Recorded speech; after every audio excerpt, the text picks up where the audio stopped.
Hello, this is Engaging Students Virtually, webinar sponsored by UT Austin's Division of Student Affairs. We'll be waiting about 1 or 2 more minutes for more people to come in, and then we'll get started. All right, we're gonna go ahead and get started. Greetings and salutations from Austin. I'm Justin Samuel from the Division of Student Affairs at the University of Texas at Austin, and I'll be serving as your host and moderator. I am excited to welcome you all to this webinar on engaging students virtually. Our current unprecedented times have encouraged us to be creative and think outside the box as we continue to engage with our students. Staff members have begun implementing innovative ways to reach out to students, communicate with them, and gather feedback. This webinar will allow us to think about how college students engage with each other and what strategies we can employ to further engagement. This webinar is also the first in a series of webinars that we're producing for you all this summer. While current times are uncertain, we also know this is the perfect time to #level up and take advantage of professional development opportunities. To that end, UT Austin is determined to provide high quality, interactive, and virtual offerings during the summer, so stay tuned. Once again, thank you for joining us today to learn more about how to engage students virtually. So a little bit about Zoom and a quick orientation before we begin. For some of you, this might be your first Zoom webinar. We have several opportunities for engagement. I want to first bring your attention to the Q&A function. You all should have an option to submit questions at any time during the webinar. And my favorite part about this is that other attendees can upvote your questions, and that will help me as the moderator see which questions are more popular so that we get to those questions first. You all as attendees can also answer each other and provide comments as well. Chat feature. So you all can chat and ask questions or provide comments directly to us as the panelists. So feel free to do that if you want to get our attention in some way. Polling. We also have questions that we're going to ask throughout the webinar. And that is going to give us an impression of who's in the room, and also we'll share the results so that everyone in the room can see what each other's thinking. We also have the reactions and raise hand features that you're maybe familiar with on Zoom meetings. Feel free to use those as well. But for the case of this webinar, we would love for you to use the Q&A function. All right. What are the objectives of this webinar? So participants will understand demographic trends of Generation Z students, describe current issues and possibilities with student learning and engagement transitioning online, identify tangible, action-oriented strategies to engage students virtually, and that we hope you take away methods to gather and use data to show success. I want to introduce your presenters today. We have an excellent expert panel lined up to share their expertise and wisdom. I'm honored to introduce them right now. So first we have Dr. Erin Voyles. Dr. Voyles is the Director for Residence Hall Operations and University Housing and Dining here at UT Austin. We have Cynthia Liu. Cynthia is the Director of Marketing and Communications for University Housing and Dining. We have Sara Kennedy. Sara is the Director for Strategic and Executive Communications for the Office of the Dean of Students in the Division of Student Affairs at UT Austin. And last but certainly not least, we have Dr. Brandon Jones. Dr. Jones is the Associate Director for Student Learning and Development for University Housing and Dining at UT Austin. So now we've heard a little bit about our presenters, we want to get to know you all a little bit more. So I'm going to launch our first poll just to see who's in the room. This poll will actually have 4 questions. So as you answer the questions, feel free to click through and answer all 4 before you submit, and then I will show all the results. So I am going to launch the first poll right now.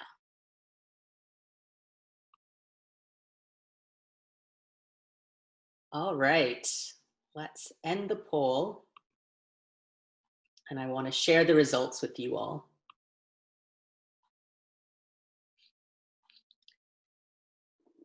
So currently, where are you located? 81% of our participants are in Texas, but we also have participants in Oklahoma, Arkansas, and in other states.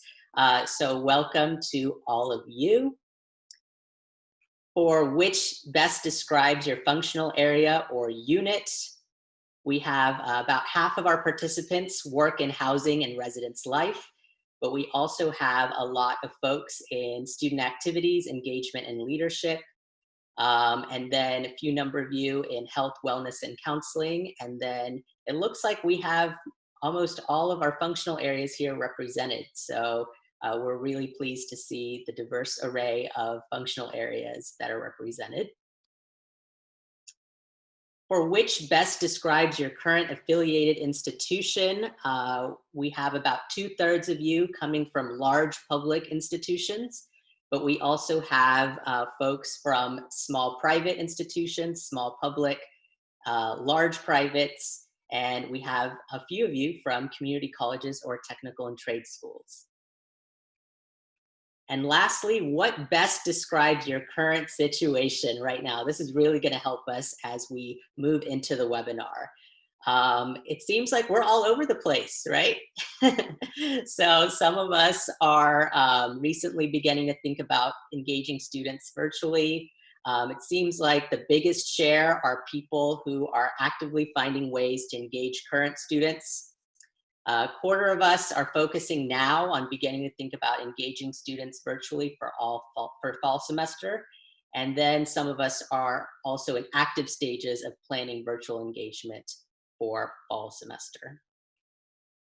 So with that being said, this kind of provides a baseline of who's in the room. And to further give us context, I will turn it over to Dr. Voyles. Thank you, Justin. And so what I really wanted to start us today, we're going to talk about the situation, and probably, you know, if you've seen any, I'm reminded in every Toyota ad, it's such an unprecedented times, right? And we kind of hear that, and that it's different than anything that has gone on before. And then we put on top of that, that schools are really still trying to figure out Gen Z and what we do with Gen Z. I mean, up until maybe last year, we were probably still, I feel like a lot of folks still referring to all young people as millennials.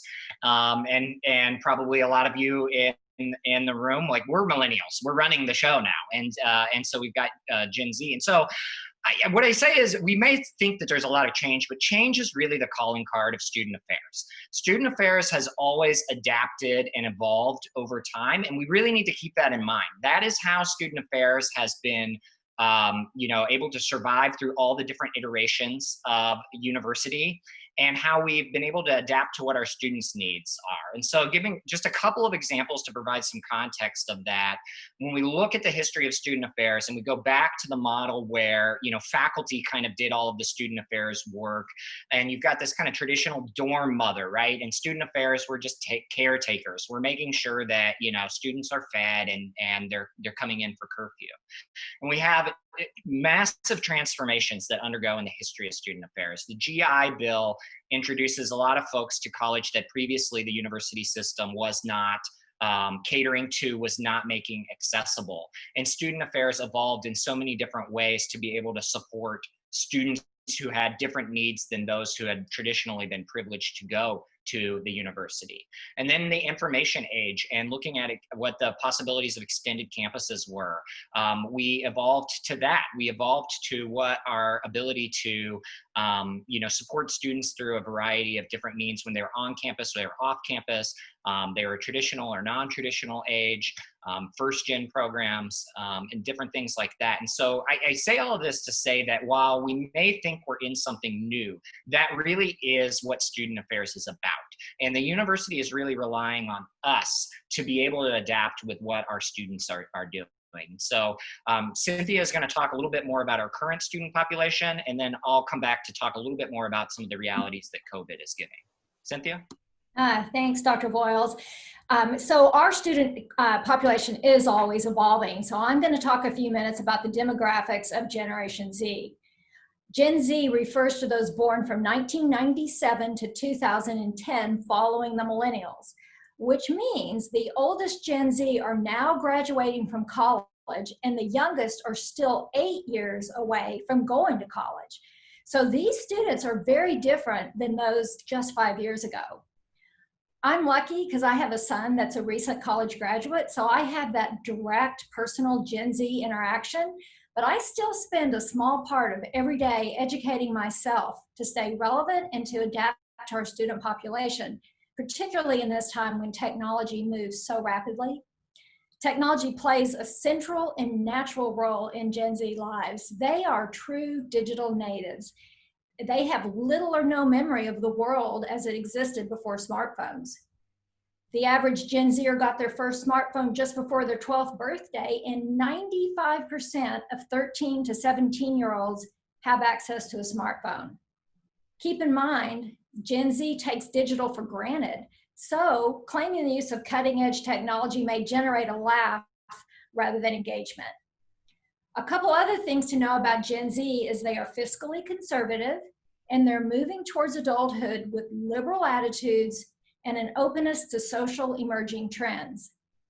Ideas about gender identity are rapidly changing in the United States, and Gen Z is at the front of those changes. For example, Gen Z is more familiar with gender neutral pronouns and they're more accepting of those who do not identify as a man or a woman. My last point here is Gen Zers make informed decisions about health, environmental, and ethical issues.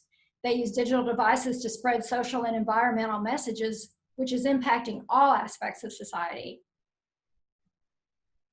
68% of Gen Z expects brands to contribute to society, and they are willing to pay more for products that are produced ethically and sustainably. So now for the next part, I'm going to talk about methods college students use today to engage with one another. And for this part of my presentation, we'll test your knowledge with some trivia questions. So my first question, are we ready to launch my first question, Dr. Samuel? Great. So the first question has to do with attention. What is the average attention span for Gen Z? Is it 4 seconds, 8 seconds, or 10 seconds? There we are. So the average attention span for Gen Z is 8 seconds. You all are really good. That has fallen from 12 seconds in 2000. This explains Gen Z's preference for video and images rather than text. They are the ultimate consumers of snack media, meaning they communicate in bite sizes. We can improve engagement simply by adjusting content and condensing our messages. So now for the next question.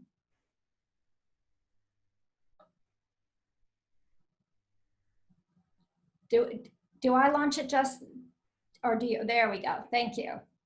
All right, so the next question is, which of these social media apps has surged in popularity the most during the pandemic?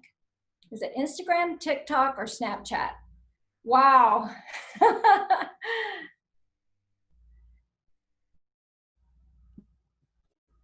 That's right, folks. The answer is definitely TikTok, as you all know. So during March of 2020, there were more than 115 million downloads of TikTok versus Instagram's average of 111 million per quarter. So just in 1 month, TikTok had more people downloading than Instagram did in a quarter. And one of the reasons for this surge is the surge in popularity is people have more spare time since they're at home. And TikTok is a fun escape from all the grim news about the virus. And how TikTok has won the hearts of Gen Z is because it makes users feel as though they have a chance of going viral and becoming an influencer. And this influencer life is one that speaks strongly to the young consumer because it is a means for passive income and fame. It's a platform where users can feel comfortable simply by being themselves and creating what they want to create. So we'll keep an eye on where this app goes in light of Monday's announcement of Walt Disney's top streaming executive resigning to become the chief executive of TikTok.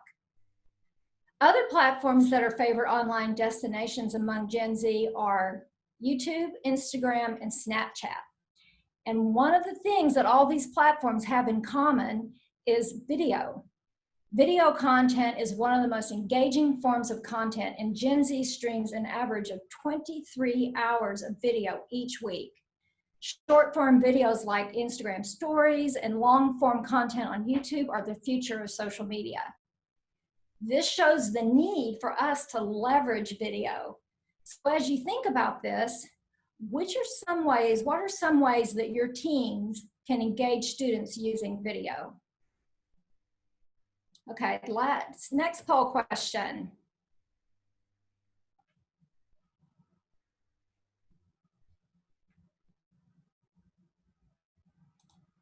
There we go. What is Gen Z's preferred information source? YouTube, Wikipedia, or Google? All right, I think we can end the poll there. So the votes are for YouTube, and you are exactly right. 85% of Gen Zers say they use YouTube, and 50% of those people say they couldn't live without it. YouTube is a source of news, source of comedy, shopping recommendations, how-to info, even academic learning. A Pearson study reports that 59% of Gen Zers prefer learning via YouTube to apps, textbooks, or even group activities, and 55% state that YouTube has contributed to their education. So one last trivia question. You all are doing great.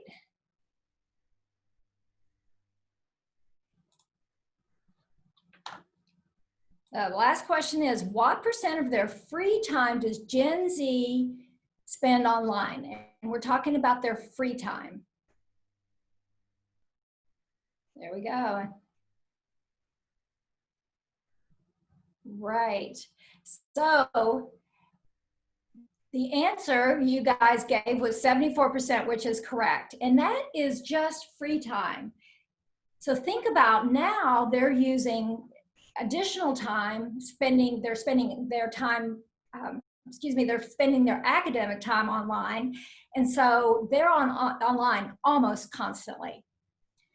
You know, this new generation was in line to inherit a strong economy with record low unemployment. And that has all changed now as COVID-19 has reshaped the country's social, political, and economic landscape. Instead of looking towards ahead to a world of opportunities, Gen Z is now looking at an uncertain future. So with that, I'm going to turn it back over to Dr. Voyles to talk about the current realities for our students. Well, thanks, Cynthia, for leading me off with some doom and gloom on there. We're talking about Gen Z, and what I want to talk about are the realities that the COVID-19 situation has put on us. And some of these may be familiar with you. Some of these you may have heard about, but these are the trends that we're seeing.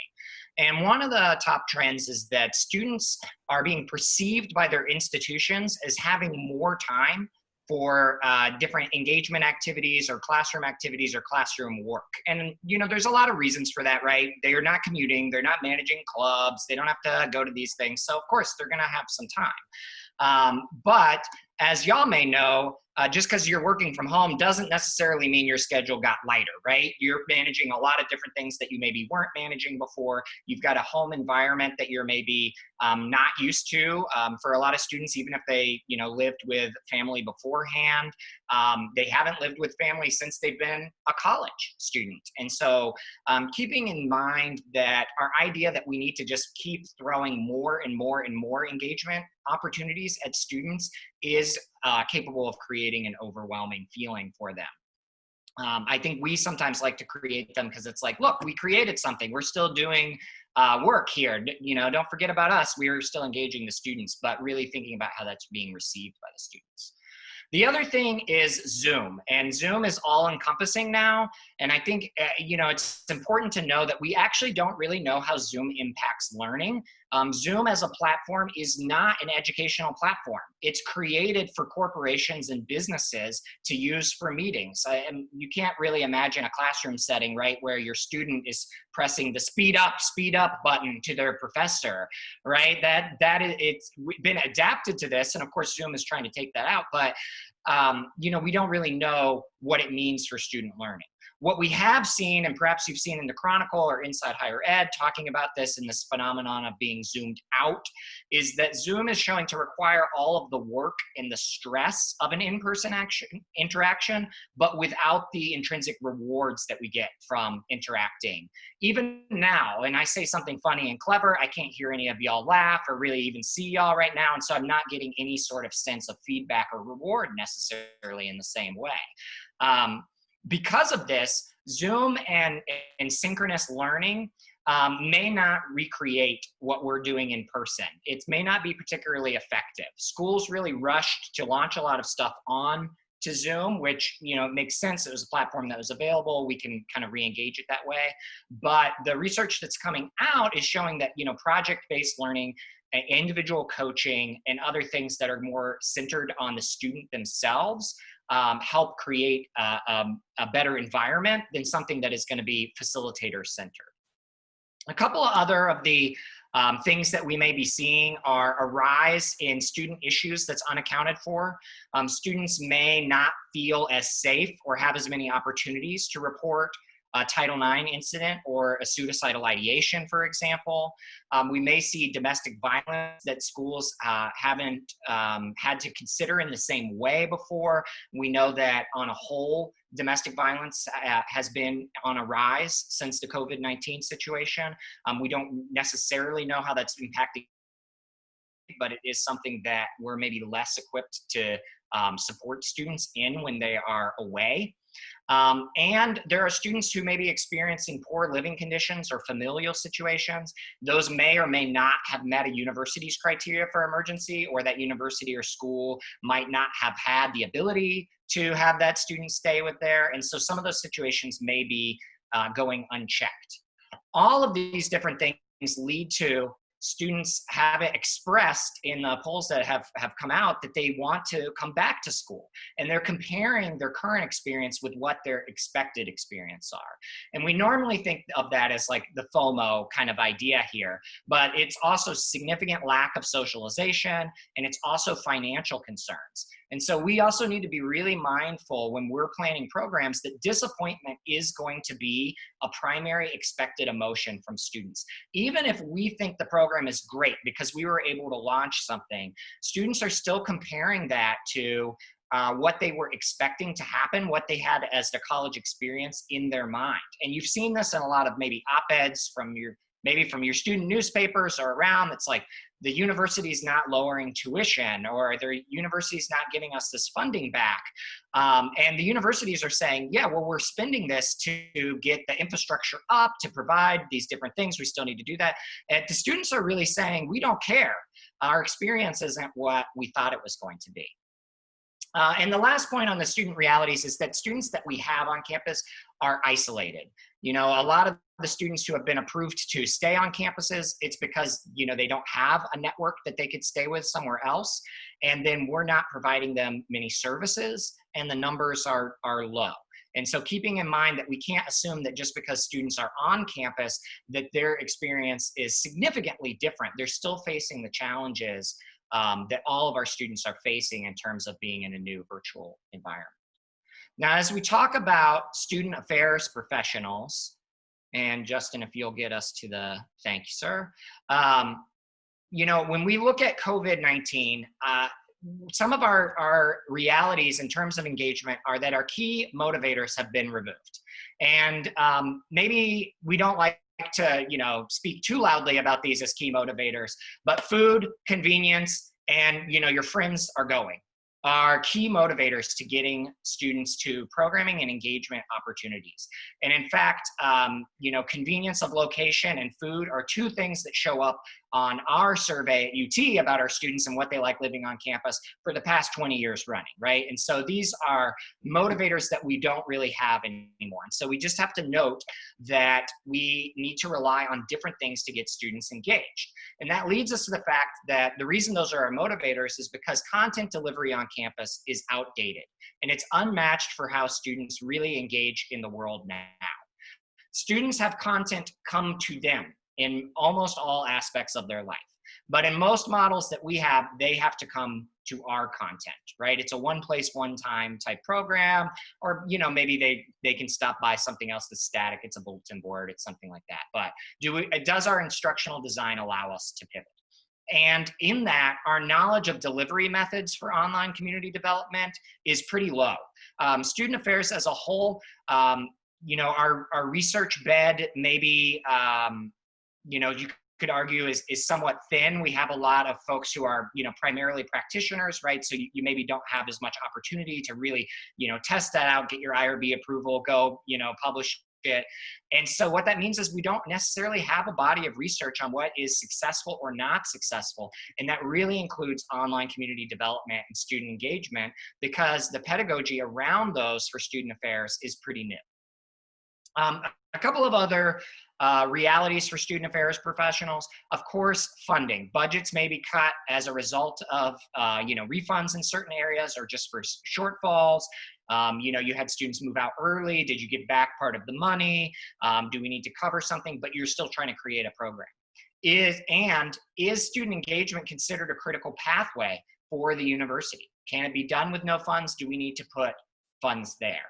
And that leads us to the question of purpose and need for student affairs professionals, right? How does the university, how does your school, your leadership notice that student engagement is happening or isn't happening? And I would ask that to everyone here to be thinking about that. Have you done a good job of putting your metrics on the impact that you have out there in language that universities can read, interpret, and share? And I bring this up because I think data will potentially lie. And it will look good. And I can see outside partners looking at this data and thinking that student affairs is not a critical pathway. Consider that Title IX reports are likely to be down for schools because students aren't reporting them. Suicidal ideation reports are likely to be down because we're not finding out about them in the same way we would if our RAs were there. Student conduct is likely to be down. And grades are likely to be up. I have one student that I'm a mentor for. They turned in a 30-page paper, and in less than 24 hours, they had an A, right? And so some schools have adopted some more lenient grading policies, different things like the one that I still don't fully understand, where no matter what, you get some form of A, all the different things, right? And so you're going to see all this data, and on paper, it's going to look really good. And that might lead somebody who doesn't work in student affairs to say, do we really need student affairs?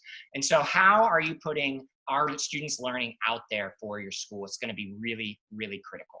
And that's going to be in how our learning goals look different, and assessing what our learning goals are. At UT in housing and dining, we have self-management, community engagement, and intercultural competency as our 3 key learning goals.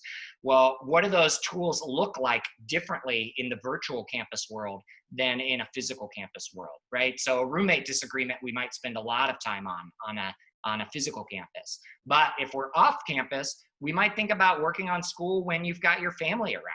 We might think about how you find a few minutes of alone time in a small house versus in your residence hall room, right? And so different pieces there. But our current realities do lead us to, I don't want it all to be danger. It also leads us to opportunities, right? As student affairs, every problem is an opportunity. And for us, Justin, if you'll go to the next slide here, I think it's a recognition that our programming model has been, oh, sorry, I couldn't see what slide you were on. Opportunities, great. Our programming model has been behind for years. Our models really are still large, even residential curriculum, based on temporally and geographically static events. An example that I always use is history of UT Jeopardy, right? You got to go there, you got to sit down, somebody presents a program, and you go to it. And I can't imagine our student population doing something like that necessarily in their free time in their own life, right? We're putting on a static outdated program. Models are not focused around what or how students find things in useful ways, and the way that other information that they digest is. Whenever I need something that's like how to adult, I go and look that up on YouTube. You know, if a student wants to look up how to make some beats, they're gonna self-direct, go look up a couple of videos, figure it out, and move to it. Our programming is not set up in this way, and it's not set up to be digested in this way for the most part. Our assessment of learning tends to be anecdotal. You know, we say, oh yeah, we know that students really got a lot out of that. I don't know how many national presentations I've gone to where when we ask that question at the end, they're like, well, it's still the first semester, but we see students really enjoying that. And that data does not speak to partners and does not speak to leadership. And finally, our learning goals, even in residential curriculum, are still buffet style, right? And so we put on a bunch of stuff and students grab what they want. And we hope that if we put on enough programs, eventually you learn how to do laundry. Eventually you learn how to deal with, you know, the conflicts that you have, or if you need to talk to a professor. But so all of this is an opportunity, and COVID-19 gives us a chance to really rethink about that, because we've got to port everything into different styles as well. You know, we've thought about different ways of rethinking community. Hashtag alone together, right? It's like if we were doing a banquet, could we send food so that to the participants in a program so that everybody can eat together if we're having an online meeting or something like that, right? And it's also an opportunity for us to separate student engagement from individual departments. And that is really what I think is one of the biggest pieces for the COVID-19 situation, is that students do not experience college as sectored experiences, right? Rather, they would say, oh, the college experience, right? I enjoyed college, when they get out in their alumni. But we silo ourselves and separate different things.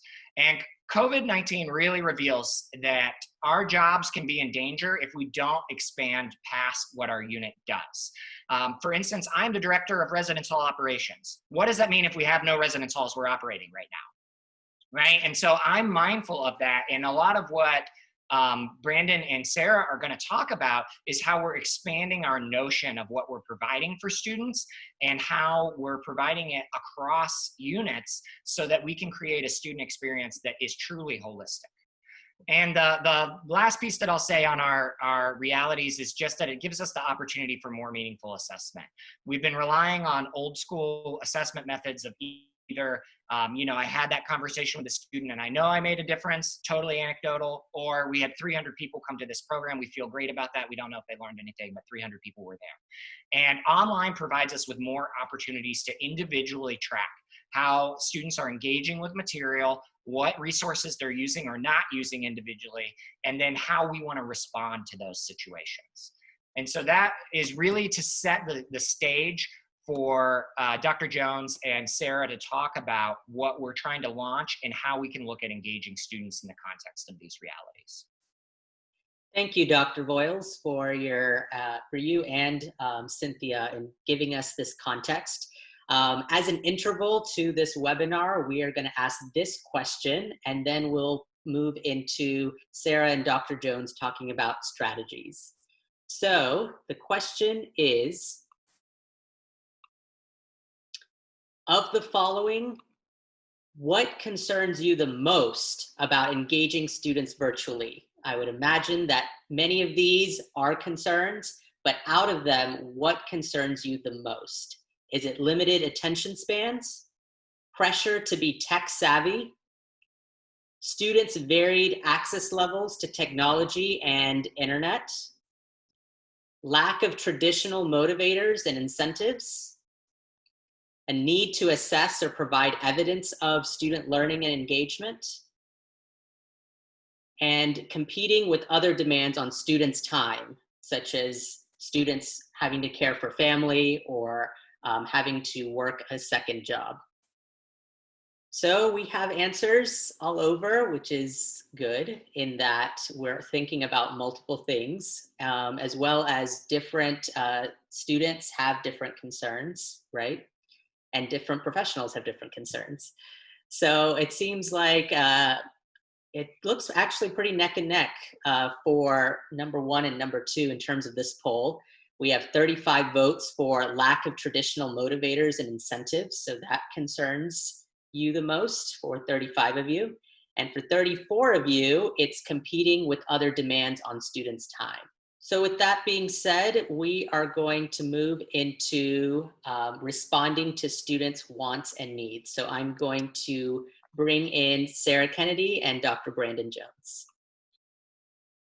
All right. Hey, everybody. So a couple of things come up when you're thinking about responding to students' needs and wants. We've identified three kind of theme areas that you'll want to pay close attention to as you are working to respond to what your students are needing or desiring. And the first area that we've come up with is what we're calling discovery. And basically what this is this is a reflection of your listening efforts. What are you doing to actually listen to what the students' needs are? Because it's one thing to, as Dr. Voyles said, have anecdotal data about what we think our students need because it's based on what we've always given them. But it's another thing to actually take time to sit down and meet with students. One example comes to mind is what Dr. Samuel does with Jabbering with Justin, and he invites staff members and students to come and talk with him about different things. But in that, he also hears some concerns of our students. Myself, on Fridays, when we were meeting physically, I would reserve Fridays to meet with students only. And you'd be amazed at the things that students will tell you on a Friday afternoon or a Friday morning over coffee or lunch about an experience in a class or an experience at one of your programs or events. When we're talking about the virtual experience now, we now have to be a little bit more intentional. My Fridays look a little bit more different because I don't get to physically meet with those students. And so being present where they are, for some of us, that's on social media. So I always make my social media handle available on my business cards. I also make my cell phone available because I've called students and I've literally watched a student ignore the phone call right there in front of me, but I send a text and I can get a text response just like that. So there are times where you have to be where the students are to get what you need from them, but also conducting that needs assessment and asking them, how can I support you? What does it look like for me to provide support for you during this time? One of the reasons we were able to pivot and transition here in housing and dining with some of our various student engagement efforts was because the students were telling us to our faces and via email, we still miss this place. We want to still connect. And so we had no choice but to respond to that. And then also you've got data for days, for years. You've been collecting information on students since they were in undergrad. So you know who these people are. You know what they need, and they live with us in a lot of cases, or they've participated in programs. What does that information tell you? Is it telling you that they enjoy your programs, or that they're looking for more community, that they want to engage more? What is it that the information you already have, what is it telling you? And then the last thing is, let them tell you what they need, whether that's via email, through a survey, through a casual conversation. Actually set up a mechanism that allows students to provide you real-time feedback and actually listen to that feedback. And you'll discover a lot more than if you just arbitrarily came up with something because the theories and the research tells us that this is what's important, but these are different students. Okay, thanks, Dr. Jones. So actually go back, Justin. So when we're talking about discovery, Dr. Jones is the big picture guy, and definitely the theory and the big ideas, but what does it actually look like? Are you actually holding a needs assessment for your entirely remote student campus? And maybe not. When we're talking about being where the students are, we really mean sometimes it's being in the unofficial places, because our students, if they're connecting in the ways that they already were. They're, if they're gamers, then they're connecting on Discord. They're doing what they were doing before. And one of the places that I spend a lot of time, actually, and there's two, but one of them is Reddit. And part of that is, I'm sure your schools like ours have subreddits, and that's not official. There is no university administrator who moderates the sub for UT Austin. And that's why students are there. I spend a lot of time in that sub just listening. What we call in communications and marketing social listening. We're like looking for what those feelings and perceptions of our work is out there in the world. And in Reddit is a great source. I am experiencing and seeing so much grief from our students. So much real grief about what they had wanted for their college experience this semester. There's a lot of fear.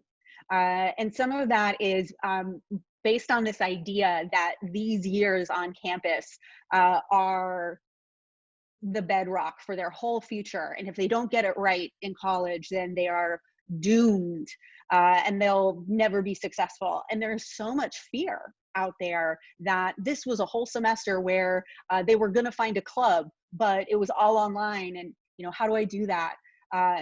So much fear and so much grief about the experiences that they didn't get to have, and a lot of loneliness, which we're all experiencing social isolation. And even if our students are home with family, that doesn't reduce that. It may even increase it. We know from our students at UT that they're reporting that it's more difficult to access care like mental health care.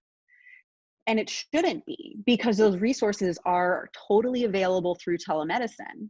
But are we really considering what it means to try and access that care when your mom's on the other side of the door? So there's a lot of interesting things being said. The other place besides Reddit for me is Twitter.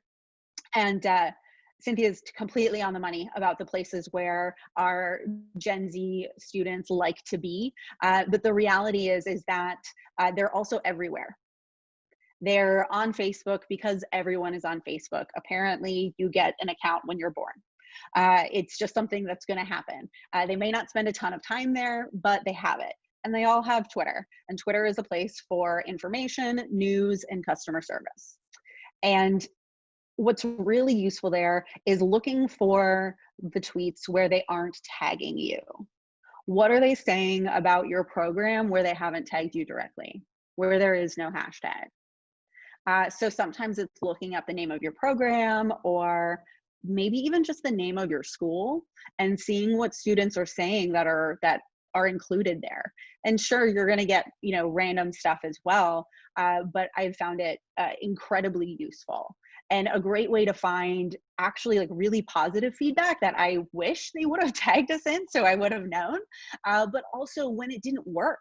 We had students sharing directly what their experience was, and then we could reach out to them and really ask those questions and see what we could do better.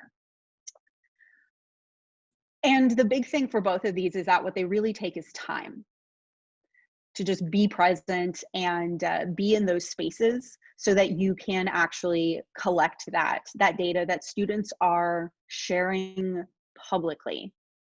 That's all you have to do is look for it. You can go to the next slide, Justin. And the second part of that, thank you, Sara. The second part of this is with ideation. And so for those of you familiar with the strengths-based coaching and facilitation, ideation is one of my top 5 strengths. And one of the things that I've utilized every single day on the job is this concept of sitting down and what I consider doing my best creative thinking. What are the things that we can put out there to respond to student needs and wants? And so what I do is I sit down at a dry erase board. I got a large one right behind me right now. And I just write out everything that comes to mind. And then the first question I ask after I write all that stuff out is, okay, what students can I get in the room to talk this over with? Because one thing that I don't get in trouble for, but I get side-eyed by my supervisor, is if I come forward with something for the benefit or the perceived benefit of students, and no students have had their voice heard in this matter, or they haven't laid eyes on this, it's back to the drawing board. And so for me, I have to be intentional about making sure that I take inventory of who are the student leaders on campus? Every year, no matter who's student body or student government president or vice president, they're the first people I go to for a lot of ideas that are going to have far-reaching implications or the perceived impact in those groups. I also look at our University Residence Hall Association, which is under my portfolio, our Residence Hall programming team, or students who are just hanging out in our lobbies. And I walk out of my office and I'm like, hey, I've got a question. I will talk to anybody. People who know me know that I will talk to just about anyone, and any way to help impact the student experience will do that. But we want to make sure that when we've got ideas, we're not just putting them out there and going forward with developing them, and we haven't had a chance to converse with the students. When we get their feedback, let them know, hey, I heard you the other day when you said this. As a result of that, this is what we've been working on. Let me know your thoughts on this. And they are honest. They will tell you that is not going to work because students don't like that food. Or with our vegan and vegetarian focus groups, the reason why we're winning awards for that and the reason why it's being featured and why we're putting that out there more is because students told our dining team, hey, actually, we like this, but we would prefer if you gave us more of these kinds of options. Or, hey, have you considered prepackaged or whatever? It's student feedback that led to a lot of the changes we made this past year in dining. And so it's no surprise that we got the results that we were getting and had the impact that we had because students were at the center of it. And guess what? We incentivized it with food. You know, you tell some students, hey, come hang out with us at 7 o'clock. Here's some food. Help us do our best thinking, and then let's do something with it. Go ahead, Sarah. Sorry. Sure. Yeah. We're gonna stay on this one. Yeah, but so, gosh, and in ideation, like some of this is hard.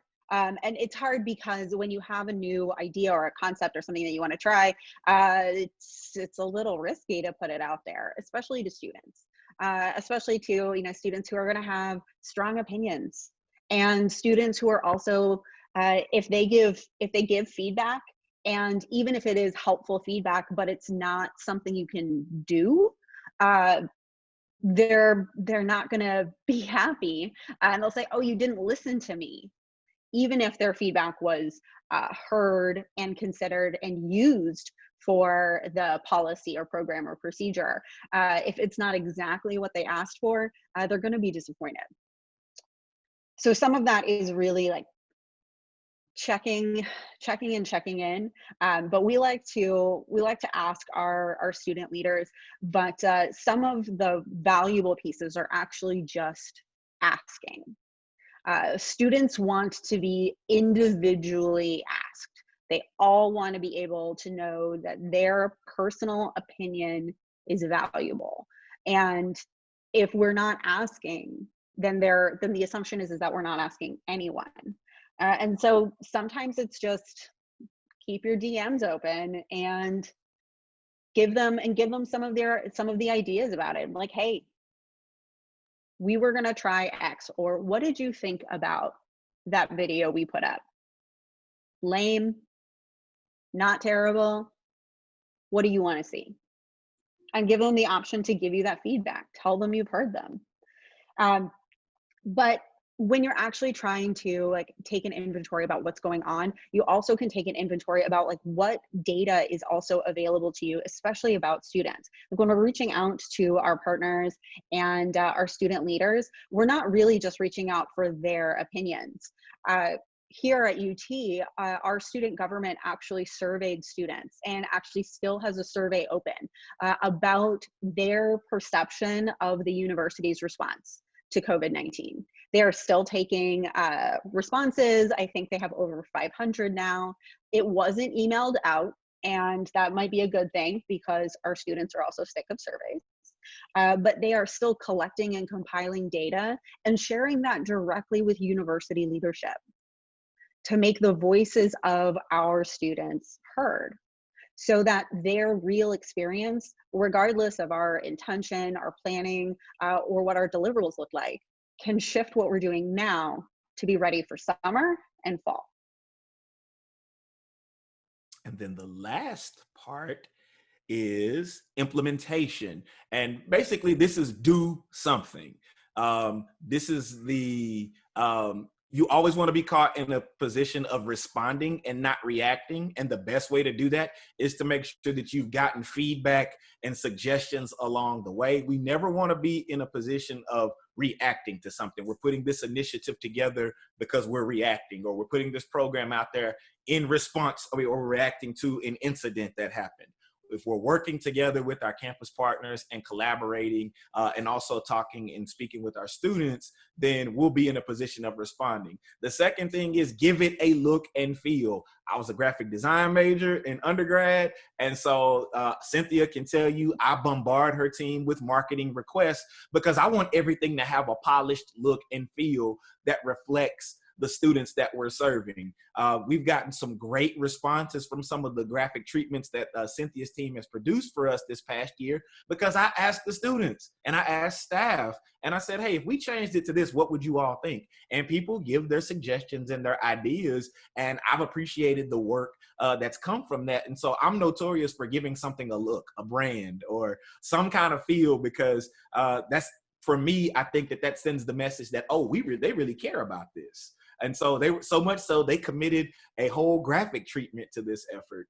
And then finally, the last thing is just get it out there, launch it, do something with it. Don't wait for the ideal conditions. Don't wait until everyone's on board. You gotta do something, because the minute that you've taken students' feedback and they spent time in your meetings and then they don't see anything with that information, they will get upset and they will let you know, hey, I did that survey last year. I did that meeting with you the other day. What did you do with that information? Why are you asking me for this again? Hey, this is the 5th survey I've taken in 2 weeks. Why are you asking me for this again? I've already said this to you.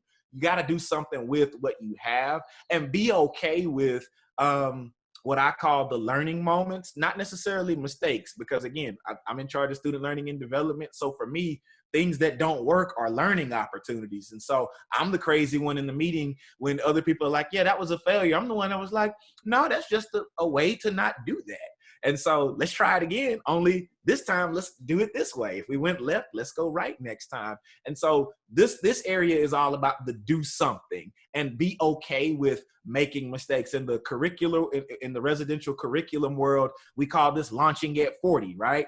Launching the spaceship and building it as you go. And I'm gonna get quiet because we got 2 more slides after this one. Sarah, did you have anything you wanted to add? You sure do.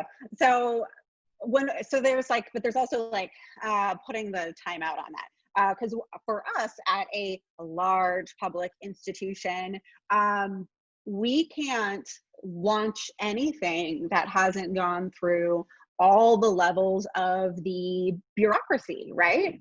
Of our all of our leadership, all of the people who have to approve it, who have to sign off, who have to see our graphic treatments and stamp their approval before we can put it out there anywhere. So it's not really going to be instant all the time, but there are some things that we can do quickly. And some of those are really how we're participating on social media. So like something you probably can do, start a YouTube channel. Get your dean to do Facebook Live or Instagram Live. Have different staff with interesting job responsibilities, but who students may not know or see, have them take over channels. And you'll hear if it doesn't work. I know for us, our vice president for student affairs, her office actually made a cardboard cutout of her because she's so busy that she wasn't always able to be in the office. But now they're actually taking it around campus to different buildings and putting pictures of this up on social. And I don't know what data they're collecting from that right now and what their engagement looks like, but I know that I've heard from students about it. It's okay, but was like, I heard suggestions. Sorry, I froze. I heard suggestions from students. I heard puns about flat Dr. Lily. I heard bad jokes that like, oh, what if they did this? And that engagement is gold. It's wonderful to know that like maybe that first post didn't totally land, but it sparked some real creativity in students that are already interested in talking to us and sharing what they're thinking. So I think that, so those are just some of the things that I definitely wanted to share, is that some of the things we can do quick, but don't beat yourself up about the stuff that is going to take time just to get all the approval and get through all this stuff. Just keep pushing for it.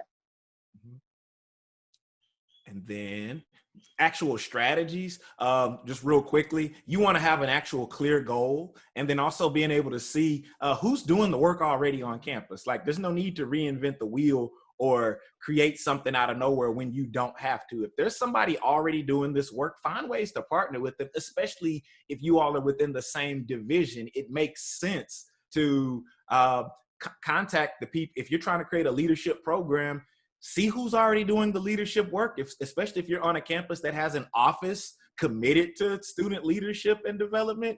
It would be wise to go ahead and partner with them. And also, you want to speak the language of the students that you're trying to serve.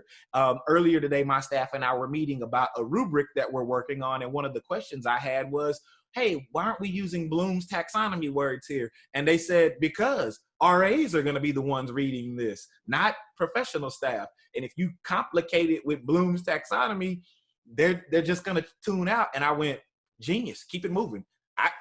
I stood corrected. They're putting official documents in the language of the group of students that they're trying to serve. And so you want to make sure that your marketing efforts, your communications, everything that you're trying to do to engage these students, it needs to actually speak their language. Now, there's a such thing as dad jokes and failed attempts at humor. That's why you really want to have students there with you, making sure that if you're going to try to speak TikTok language or use appropriate hashtags, run it by those students who you're trying to attract to see if it's something that they would respond to, because otherwise you're going to impress all the adults in the room, but the students aren't going to engage with it. And we've been through that situation before.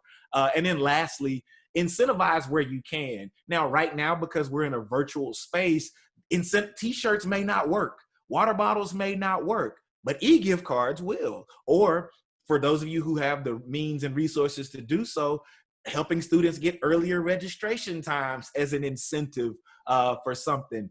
That's gold, especially at UT Austin. I don't know how legal that is, but it's something to think about, because now we're in a space where the old ways of giving things out and handing things over, that may not work in a virtual setting.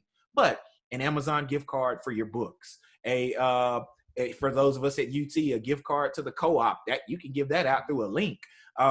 Earlier registration times, or a certificate with micro credentials, those things that speak the language of your students. I would encourage people to consider those things, because we're in uncharted territory. And so we now have the opportunity to rethink everything that we're doing, but being mindful of the fact that this is going to be new for our students, and we still want to speak their language.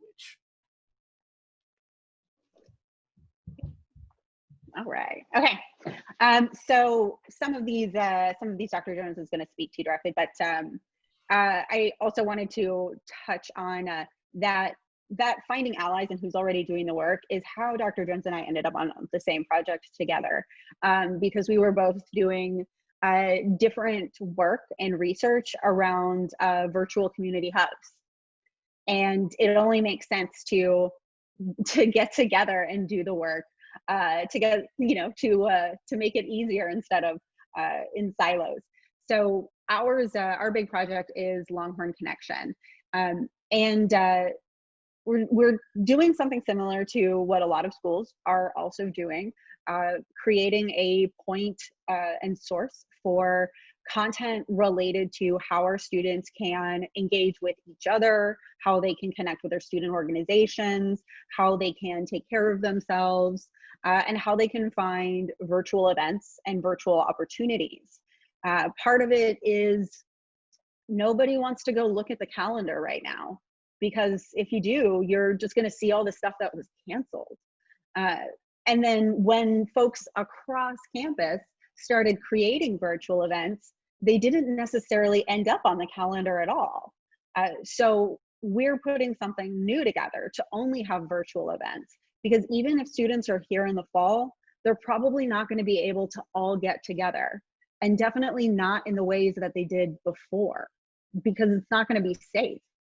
So this is about creating opportunities for them to engage, whether they are here on campus or if they're taking classes remotely because it's not safe for them to return.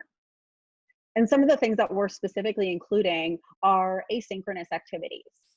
Just like with the classroom, synchronous learning is one option, but it doesn't actually necessarily work best for the students who have to work remotely. If they have other responsibilities, if they're like some of the students who I work with, I have a student employee who has had to take a second job at home because their family didn't believe that they were working for me on the computer.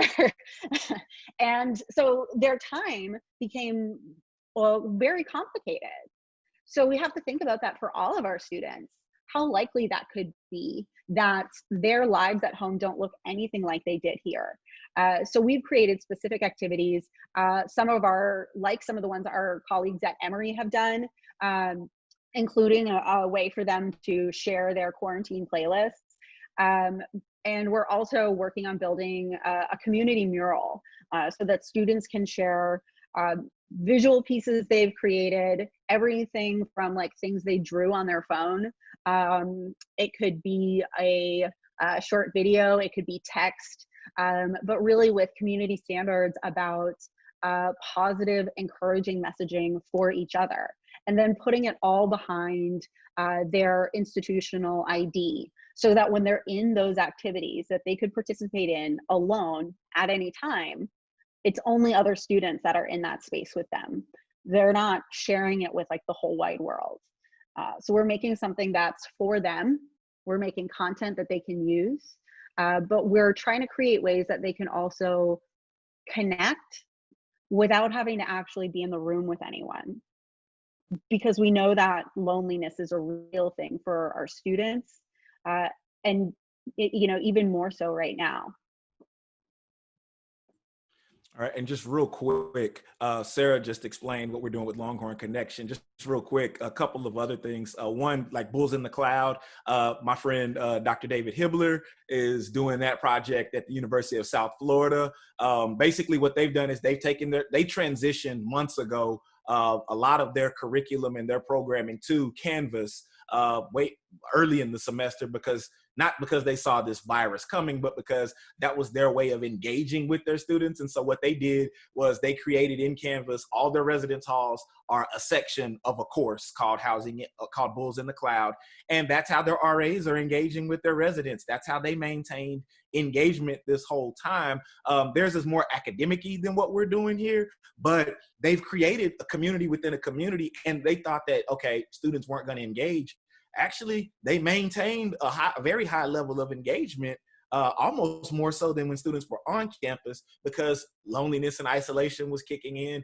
But they knew that on campus, the discussion boards, the announcements, those were different ways to touch base with their partners. Here at UT specifically, Sara and I found on Reddit that UT students got together and built the campus on Minecraft.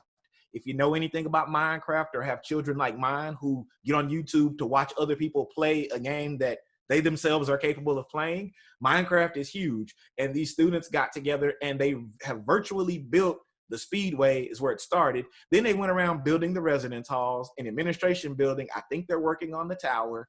And it became this virtual engagement space. And I think Dean Iverson, in my last conversation with him here at UT Austin, he's the dean for the College of Undergraduate Studies, he was like, hey, do you think they would be willing to do that over the summer so that students can connect virtually before they even get here? It's an idea that's out there. So there's different things that you can do to engage your students. These are just a few of the examples. I'm going to transition now with the few minutes I have left to talk about the assessment. Thank you, Sara, for helping me get through that first section there. Everybody does and deals with assessment in some way, shape, form, or fashion at your job. At the end of the day, it's really all about what you're going to do to improve a practice. It's the system that you have in place. It's how you're going to look at the information, how you're going to gather it. And then more importantly, once you have this information, what are you going to do with it? Don't bother your students with the survey if you're not going to do anything with the information that you're going to take from them. But we want to talk about some things beyond the survey because, again, students are tired of surveys. They don't like them that much. They get bothered with them, and I'm the person responsible for having to send out the survey for our department every year. And so I've had to get creative these last 2.5 years in trying to engage our students. And so for those of you who are at curricular institutions, you're going to be familiar with these next couple of slides. For those of you who are not or aren't familiar with the residential curriculum, basically it's a shift from the programming model, and the focus is more on student learning. And so as a result, Dr. Voyles mentioned our 3 learning goals earlier. And based on those 3 learning goals, we build in we've got a set of strategies that we use to carry out those learning goals and to do the assessment. So Justin, if you can go to that next slide for me. There's 3 different strategies I want to talk about. There's one called the 3-2-1. There's live polling, and then there's what I'm calling the graffiti board. If you can go to that next slide. So 3-2-1, basically, you can use this in person or online, especially if you're teaching a class. Basically, what you want to know is, what are they getting out of it? And so what we do is 3-2-1, and it cascades down. Tell us 3 things you learned, 2 things you're going to do to apply what you've learned, and then tell us 1 thing that's still not clear. Here's what we're getting out of that. We're getting some direct assessment. They're telling us, this is what I got out of this. If my learning goal was for them to understand assessment, but all the feedback that I'm getting is they have a better understanding of how to do programming, then I'm messing up on something. That tells me as the instructor, oh, you know what? Let me go back and look at my notes. I've messed up, but they still learned something. And then also what they're going to do to apply it, then you know the strategies that you might want to implement as a practice for future iterations of what it is that you're offering. And then if there's anything that's not clear, if you get 50 people to tell you that and 49 of them say the same thing is still not clear, that's a learning opportunity for you as the facilitator as well. It's self-reported, yes, but it also gives you the ability to check for their understanding. And you can do this throughout your presentation. Just like the poll we did earlier, you could do some kind of learning experiment there that demonstrates what students are getting from whatever the event is or the discussion that you're having. Justin, can you go to that next slide for me? This next one is all about polling. You've seen us do this throughout this entire presentation. So if you're using Zoom, you already know polling is available. But also there's platforms like Live Poll. If you're in person, you can use that during orientation sessions. When I worked at Clemson, we would do that, but be mindful. You're going to get a couple of inappropriate comments, sometimes from parents, but that's something to be mindful of. But with poll everywhere, the thing that I like about it is that you can embed it in your slides. And even if you aren't the most technologically proficient person in the world, it's still easy to carry out because people can text respond and they can tweet their response. So there's a little bit of technology involved, but they give you all the steps on how to do it. But the best thing about polling is, again, it's real time.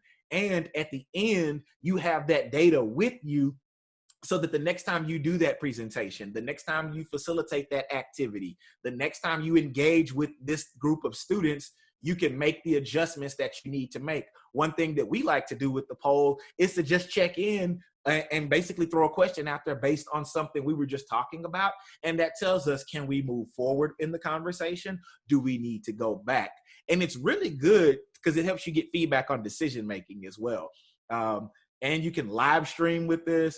And it's just a fun tool to utilize. So if you want to hear more about that, I'll make sure to share that later. And then the last thing is the graffiti board. Now this in person is just a technical name. You can use dry erase board.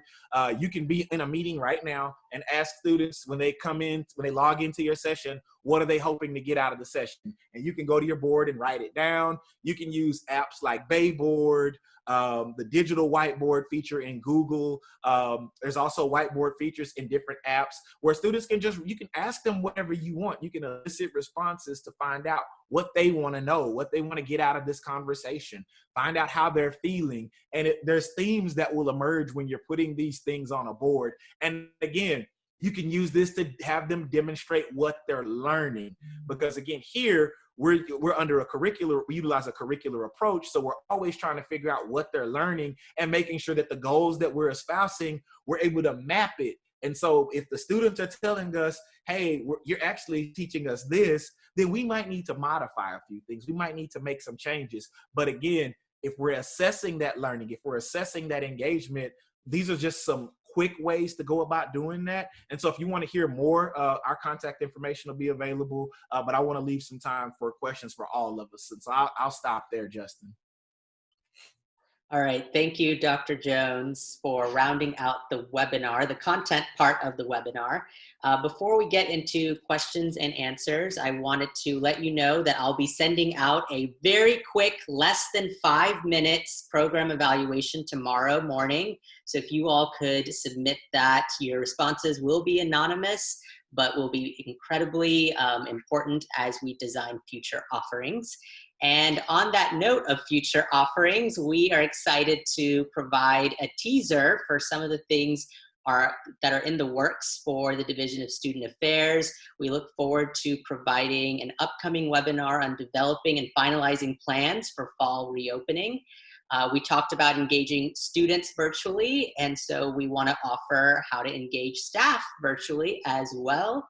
And something else that is in the works is maximizing strategic communication within crisis management, which is also very important, especially during these times. So with that being said, here is the contact information for all of the presenters. And what we'll do is I'll go ahead and ask some of the questions. I know some have been answered already, but I will go ahead and ask some of the questions again, just so that we can respond in live format and maybe other panelists have other things to offer.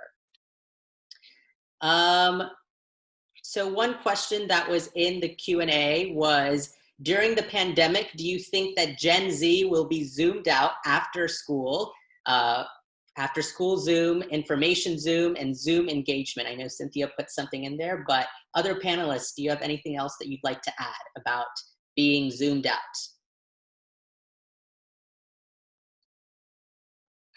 You're probably already seeing it, right? If I talk with my students and I ask them, one of my mentees is like, yeah, I don't even do it. I turn off my video and I go do something else during class already, you know? And so if your goal is that everybody's going to be really excited because your program is the best program over Zoom, then you've just got to know that, you know, there's a lot of brain science showing that that's not how people are going to be showing up. And so if people feel like they're obligated to be there or something, yeah, they're gonna show up. Some of y'all may have already done that in different meetings, you know, across the day too. You're like, this meeting's going on, I'm gonna go work on some email or something. And so, you know, I would encourage, as Dr. Jones was talking about, like, if you're going from a learning outcome, what do you want the students to get out of it?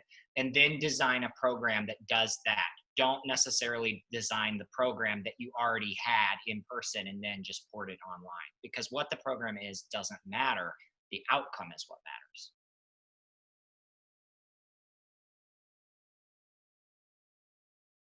All right, thank you, Dr. Voyles. Dr. Jones, who is the contact for Bulls in the Cloud at USF? I think you said it was Dr. Hibbler. Yep, Dr. David Hibbler. I can drop his email address in the chat here. Right, thank you. And Justin, I wonder if we might talk a little more about this assessment question too. That I typed an answer, but it's sure. Long. So I'll ask the question again. This was from Michael Birch. Are there specific metrics that we can use to present positive data to internal and external stakeholders regarding the benefits of student affairs programming? Okay, the snarky answer is yes, there are, but I don't know what those are for you. But I think the longer answer is it's so important that we're in tune with how universities use data to make decisions. And I think a lot of times student affairs is not necessarily at the table because we're not presenting information in the way that the leadership sees information and makes decisions about it, right? And so I might have a complex coordinator who's like, I had 5 great conversations with students, but that might be interpreted as, well, don't you have 800 students in your area? So you had 5 great conversations. What about the other 795 students that you have, right? That was the wrong type of data to submit up. And so I think that's the first thing that I would say is paying attention to how that data is being read. Some people only want counting things. I've had supervisors that definitely want how many programs we did on each thing, how many alcohol awareness programs did you do, how many students got there, right? And so it might be counting data. It might be student learning specific data, which is the hardest data to get. We have some that is self-report, right? Our students tell us that, 80% of our students tell us that living on campus, they have gotten better, academics because of that or something like that. But you may have to look at other specific things. You might have a boutique program where you can do a pre-post, or you might have an opportunity to do something where you're doing, quote unquote, direct assessment. You may want to develop some form of rubric where you're looking at particular behaviors that students are seeing, and so when you're putting in a program, years ago, I talked about, I had an all men's hall. We put in a men's living learning program, ran it for 2 years. And then some of the data that we looked at is what happened with our conduct cases, what happened with damage billing. And did those things change in any way, right? And so, those of you who are researchers are going to immediately know, hey, wait, that's correlation, not causation. But it's going to be hard for you to get causation in that case. And when you see those numbers and people see a drop, a 25% drop in those conduct cases or something, that's going to be a data that might speak to a type of leadership. And so it just goes back to knowing what that is. In some cases, we've used statistical analysis. A lot of your departments are probably collecting tons and tons of student data, and you put it in a big spreadsheet so you can do something with it, but you may not actually be assessing it. We discovered we were doing that with our student leaders when people applied to be RAs. We had 800 applications for RA, and we knew how well they did in different things. We knew if they went to an info session. We knew, their demographic information and could look at what the different impacts were. And we were able to do some different statistical analysis to look at what we were doing with that program. And then when we made changes, we were able to chart that. And so it's just really, as you're thinking about it, don't limit yourself to the type of data that you think you always are collecting or that speaks to you, but also looking at the different ways that you publish it. The last thing I would say on that is one of the other things we discovered is that lots of people were collecting data in little tiny areas, like just for their unit, but we weren't putting it together in any way. And so it wasn't really accessible to anyone. So Cynthia and Dr. Jones have put together the learning and outcomes report that we do yearly, where we gather up data from all of our units, and it's all the types of data that we have, and it's in cute infographics and all of that stuff that folks like. And we can send that to Upline, we can send that to our partners in the Texas Parents so that they can talk about it with parents if they're concerned about something. We can also break that up and tweet out something that's just one little snippet of data throughout the year and different things. And so a lot of times you actually already have these resources, we're just not doing anything with them yet. And so thinking of putting it in a way where when folks ask, you can change that format and put it out there. It's really important, and I just think it's so critical because student affairs, we know, is a historically misunderstood unit, and folks come on and say, well, why have housing, just have Marriott run it, right? And so our ability to explain why we do something that Marriott can't do is very, very critical. All right, thank you, Dr. Voyles, for expanding on that. There was a question from Dylan about, could you please reshare some of those graffiti board apps and formats? And I see that Dr. Jones has a couple that he's listed in the answered portion of the Q&A. Those include Padlet as well as Microsoft Whiteboard. Dr. Jones, do you want to share anything more about those? Yeah, nothing really other than Padlet is amazing. I have used Padlet before in virtual spaces when I coordinated academic support services, and our tutors loved it.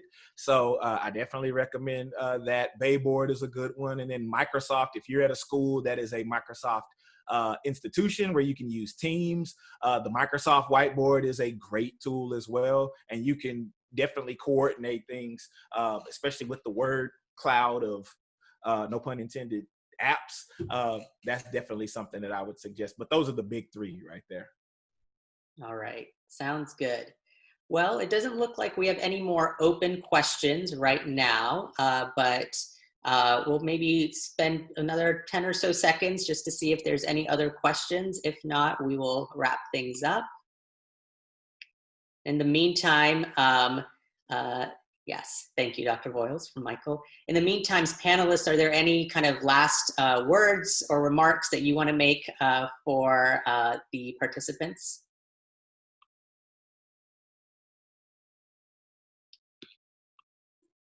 All right. I would say, go ahead. I was just going to say, I'm not going to waste the chance to talk to people. I would definitely encourage you to think outside the box during these times, rethink everything, like look at everything based on the world that is coming / is existing.